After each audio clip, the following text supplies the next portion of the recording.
मीना कुमारी का असली नाम महजबी बानो था और ये बम्बई में पैदा हुई थी। उनके पिता अली बख्श पारसी रंगमंच के मंझे हुए कलाकार थे।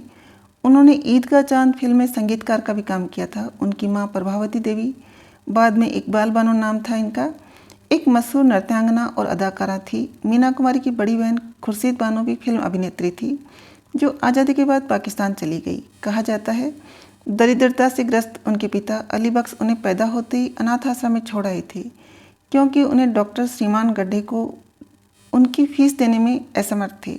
हालांकि अपने नवजात शिशु से दूर जाते ही पिता का दिल भर आया और तुरंत अनाथ आश्रम की ओर चल पड़े। पास पहुंचे तो देखा कि नन्ही मीना के पूरे शरीर पर चींटियां काट रही थी। अनाथ आश्रम का दरवाजा बंद था, शायद अंदर सब सो गए थे। यह सब देख उस लाचार पिता की हिम्मत टूट गई। आंखों से आंसू बह निकले। झट से अपनी नन्ही सी जान को साफ किया और अपने दिल से लगा लिया। अली बख्श चंद दिनों की बेटी को घर ले आए। समय के साथ साथ शरीर के वो घाव तो ठीक हो गए, किंतु मन में लगे बदकिस्मती के घाव ने अंतिम सांस तक मीना का साथ नहीं छोड़ा। महजबी पहली बार 1939 में फिल्म निर्देशक विजय भट्ट की फिल्म फर्जंदे वतन में बेबी महजबी के रूप में नजर आई। 1940 की फिल्म एक ही भूल में विजय भट्ट ने इनका नाम बेबी महजबी से बदलकर बेबी मीना कर दिया। 1946 में आई फिल्म बच्चों का खेल से बेबी मीना 14 वर्ष की आयु में मीना कुमारी बनी। निर्माता निर्देशक केदार शर्मा की एक खास बात थी कि जब भी वो किसी कलाकार के काम से खुश होते थे तो उसे पुरस्कार स्वरूप एक दुअन्नी दिया करते थे। बाद में उन्होंने इस पुरस्कार का स्तर बढ़ाकर चवन्नी कर दिया था।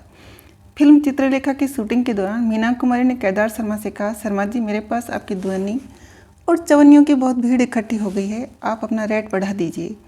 और सचमुच एक दिन उन्होंने एक सीन में मीना कुमारी के अभिनय से खुश होकर उन्हें 100 रुपये का नोट इनाम में दे दिया।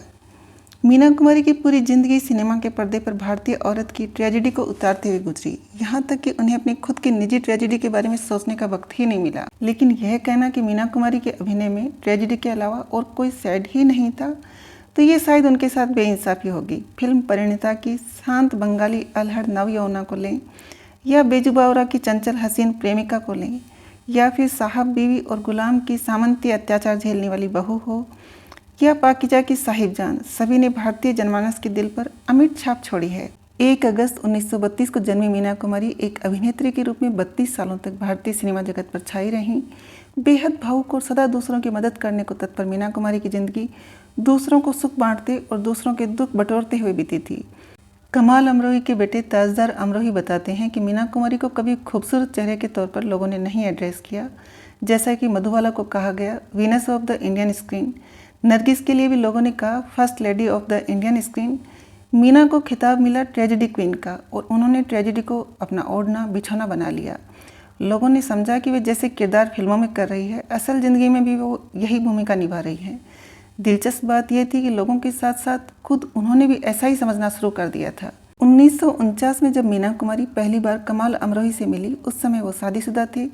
उनकी एक फिल्म महल काफ़ी हिट हो चुकी थी। कमाल मीना को अनारकली फिल्म में लेना चाहते थे। इस सिलसिले में वो इनके घर जाने लगे और दोनों के बीच मुलाकातों का सिलसिला चल निकला। इस बीच एक बार पूना से आते समय मीना कुमारी की कार का एक्सीडेंट हो गया। मशहूर पत्रिका आउटलुक के संपादक रहे विनोद मेहता ने मीना कुमारी की जीवनी लिखी है, Meena Kumari a classical biography. Vinod Mehta लिखते हैं कि उनका प्यार मौसमी के जूस से शुरू हुआ था। जब कमाल अमरोही मीना कुमारी को देखने पूना के अस्पताल में पहुंचे तो उनकी छोटी बहन ने उनसे शिकायत की कि आपा जूस नहीं पी रही है। कमाल ने गिलास अपने हाथों में लिया और मीना के सिर को पलंग से उठाया और गिलास को उनके मुंह तक ले गई। मीना ने एक ही घूंट में सारा जूस खत्म कर दिया। हर हफ्ते कमाल साइंस से पुणे ड्राइव कर मीना से मिलने पहुंचते। फिर उन्हें लगने लगा कि हफ्ते में एक दिन काफ़ी नहीं। जिस दिन उन्हें नहीं मिलना होता वो एक दूसरे को खत लिखते, हर रोज़ एक खत। लेकिन इन खतों पर कोई टिकट नहीं लगाया जाता। वो खत वो एक दूसरे को खुद अपने हाथों से देते थे। अस्पताल में ही उनकी कई मुलाकातें हुई। कमाल अमरोही ने उन्हें नाम दिया मंजू और वो कमाल अमरोही को चंदन कहकर पुकारने लगी। विनोद मेहता आगे लिखते हैं कि फिर इन दोनों की टेलीफोन पर लंबी बातें शुरू हुई।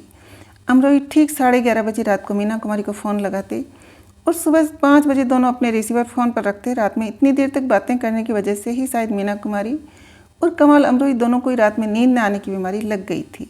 24 मई 1952 को मीना कुमारी ने कमाल अमरोही से शादी कर ली उस समय कमाल अमरोही की पहली पत्नी अमरोहा में रहा करती थी।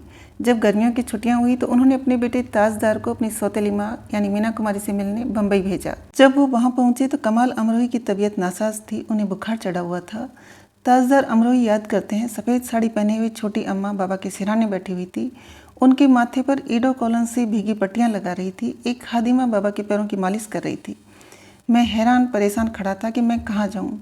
छोटी अम्मी ने मेरी परेशानी को पढ़ लिया। बाबा भी मुस्कुराए लेकिन कुछ बोले नहीं। मीना कुमारी ने मुझे और करीब बुलाया। जब मैं उनके बिल्कुल पास चला गया तो मुझे अपने सीने से लगा लिया और उन्होंने मुझसे कहा, आज से मैं तुम्हारी छोटी अम्मी हूँ। लेकिन मीना कुमारी और कमाल अमरोही के वैवाहिक जीवन में कुछ दिनों बाद ही दरार दिखाई देनी शुरू हो गई। कमाल अमरोही ने मीना कुमारी को फिल्मों में काम करने की अनुमति तो दी, लेकिन उन पर 3 शर्तें लगाई। विनोद मेहता लिखते हैं कि पहली शर्त थी कि मीना कुमारी शाम 6 बजे तक घर लौट आएँ। दूसरी शर्त थी कि मीना कुमारी के मेकअप रूम में उनके मेकअप मैन के अलावा कोई पुरुष नहीं बैठेगा।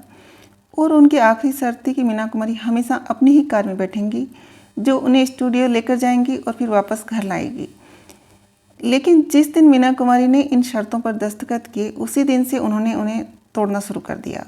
सबसे पहली घटना तब हुई जब शारदा की शूटिंग के दौरान राज कपूर ने मीना कुमारी को एक पार्टी में आमंत्रित किया। विनोद मेहता लिखते हैं, हुआ यूं कि एक रूसी प्रतिनिधिमंडल बम्बई आया हुआ था। राज कपूर उनके सम्मान में एक स्वागत समारोह कर रहे थे। मीना कुमारी ने उनका निमंत्रण स्वीकार कर लिया और अपने पति को फ़ोन कर कहा कि वो देर से लौटेंगी। लेकिन इसका कारण राज कपूर की पार्टी नहीं बताया, बल्कि ये कहा कि उन्हें शूटिंग में देर हो जाएंगे। अगले ही दिन इत्तेफाक से कमाल अमरोही की मुलाकात उन मेहमानों से हो गई जो राज कपूर की पार्टी में मौजूद थे। उनसे उन्हें पता चला कि उनकी बीवी शूटिंग में व्यस्त न होकर पार्टी के मज़े ले रही थी। जब वो घर लौटी तो उन्होंने इस बारे में कमाल को कुछ नहीं बताया। बाद में जब कमाल ने उनसे इस हानि रहित धोखे का जिक्र किया तो मीना कुमारी ने कहा कि वो उन्हें डिस्टर्ब नहीं करना चाहती थी। बात यहीं पर ख़त्म नहीं हुई। एक दिन कमाल अमरोही के सचिव बाकर ने मीना कुमारी को अभिनेता प्रदीप कुमार की कार से उतरते हुए देख लिया। बाद में कुछ और घटनाएं हुई और मीना कुमारी ने यह तय किया कि वो कमाल अमरोही के घर कभी वापस नहीं जाएंगी। ताजदार अमरोही बताते हैं, मीना कुमारी कमाल के घर से निकलने का बहाना तलाश कर रही थी ताकि वो आज़ाद पक्षी की तरह रह सके। जब छोटी अम्मी घर से चली गई तो बाबा ने एक शौहर होने के नाते अपना फ़र्ज़ निभाया। वो महमूद साहब के यहाँ चली गई थी। वो वहाँ गए। छोटी अम्मी ने अपने आप को एक कमरे में लॉक किया हुआ था। बाबा दरवाज़ा पीट कर कहते रहे, मंजू बाहर आओ, मुझसे बात करो, तुम्हें क्या शिकायत है, मुझे बताओ। लेकिन वो बाहर नहीं आई। महमूद साहब ने कहा, अभी ये नहीं मानेंगी, थोड़ी देर में गुस्सा शांत हो जाए, आप बाद में इनसे मिलने आ जाइएगा। बाबा ने 3-4 बार दरवाजे को पीटा और फिर कहा, मंजू तुम अंदर हो और मुझे सुन रही हो, मैं अब जा रहा हूँ, मैं अब लौट कर नहीं आऊँगा। मैंने तुमको मनाने की बहुत कोशिश की लेकिन तुम नहीं मानी। लेकिन इसका मतलब ये नहीं कि तुम्हारा मुझ पर कोई हक नहीं। हमारे घर के दरवाजे हमेशा तुम्हारे लिए खुले हैं और खुले रहेंगे, तुम जब चाहे आ जाना। इस बीच कुछ ऐसी घटनाएं और हुई जिन्होंने कमाल अमरोही और मीना कुमारी के बीच की दूरी को पाटने के बजाय और बढ़ा दिया। विनोद मेहता लिखते हैं, सोहराब मोदी ने मीना कुमारी और कमाल अमरोही दोनों को इरोद सिनेमा में एक फिल्म प्रीमियर पर आमंत्रित किया। सोहराब ने महाराष्ट्र के राज्यपाल से मीना कुमारी का परिचय कराते हुए कहा, ये मशहूर अभिनेत्री मीना कुमारी है और ये इनके पति कमाल अमरोही हैं। इससे पहले कि दोनों एक दूसरे को नमस्ते कहते, अमरोही ने कहा, नहीं, मैं कमाल अमरोही हूँ और ये मेरी पत्नी है, मशहूर फिल्म अदाकारा मीना कुमारी। इतना कहकर वो सिनेमा हॉल से बाहर चले गए और मीना कुमारी को अकेले बैठकर वो फिल्म देखनी पड़ी। लेकिन निजी जीवन की इस खलबली ने फिल्मों में उनके अभिनय पर कोई असर नहीं दिखाया। उन्होंने एक से बढ़कर एक फिल्मों में अभिनय किया और फिल्म समीक्षकों की वाहवाही लूटी। मीना कुमारी को नज़दीक से जानने वाली और उनकी आखिरी फिल्म गोमती के किनारे के निर्देशक सावन कुमार टाक बताते हैं कि मीना कुमारी की बहुत सी फिल्में हैं, हर फिल्म में अलग अलग कलर है। जैसे दिल एक मंदिर को ही लीजिए, उनकी आखिरी फिल्म पाकीज़ा देखिए, परिणीता देखिए, हर किरदार को उन्होंने अलग ढंग से निभाया है। इतने दिनों तक लोगों के दिलों पर राज करना मजाक नहीं है। साहब बीवी और गुलाम उनकी कमाल की फिल्म थी। कमाल अमरोही और मीना कुमारी भले ही पति और पत्नी के रूप में एक दूसरे से अलग रहे हों, लेकिन अभिनेत्री के तौर पर वो हमेशा कमाल अमरोही की फिल्मों में काम करने के लिए उपलब्ध थी।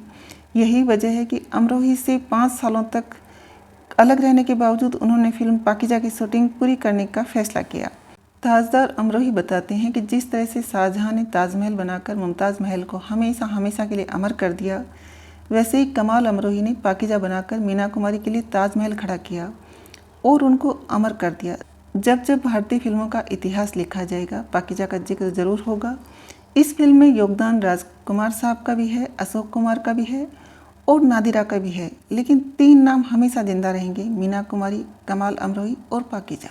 फिल्म की शूटिंग के दौरान कमाल अमरोही और मीना कुमारी के साथ एक दिलचस्प घटना घटी। विनोद मेहता लिखते हैं कि आउटडोर शूटिंग पर कमाल अमरोही अक्सर 2 कारों पर जाया करते थे। एक बार दिल्ली जाते हुए मध्य प्रदेश में शिवपुरी में उनकी कार में पेट्रोल खत्म हो गया। अमरोही ने कहा कि हम रात कार में ही सड़क पर ही बिताएंगे। उनको पता नहीं था कि डाकुओं का यह इलाका है। आधी रात के बाद करीब 1 दर्जन डाकुओं ने उनकी कारों को घेर लिया। उन्होंने कारों में बैठे हुए लोगों से कहा कि वो नीचे उतरें। कमाल अमरोही ने कार से उतरने से इनकार कर दिया और कहा कि जो भी मुझसे मिलना चाहता है वो मेरी कार के पास आए। थोड़ी देर बाद एक सिल्क का पायजामा और कमीज पहने हुए एक शख्स उनके पास आए और उसने पूछा, आप कौन हैं? अमरोही ने जवाब दिया, मैं कमाल हूँ और इस इलाके में शूटिंग कर रहा हूँ। हमारी कार का पेट्रोल खत्म हो गया है। डाकू को लगा कि वो राइफल शूटिंग की बात कर रहे हैं, लेकिन जब उसे बताया गया कि फिल्म की शूटिंग है और दूसरी कार में मीना कुमारी भी बैठी हैं तो उसके हाव भाव भी बदल गए। उसने तुरंत संगीत, नाच और खाने का इंतजाम किया, उन्हें सोने की जगह दी और सुबह उनकी कार के लिए पेट्रोल भी मंगवा दिया। चलते चलते उसने मीना कुमारी जी से कहा कि वो नुकीले चाकू से उसके हाथ पर अपना ऑटोग्राफ दे। जैसे तैसे मीना कुमारी ने ऑटोग्राफ दिए। अगले शहर में जाकर उन्हें पता चला कि वह डाकू मध्य प्रदेश का नामी डाकू अमृतलाल था।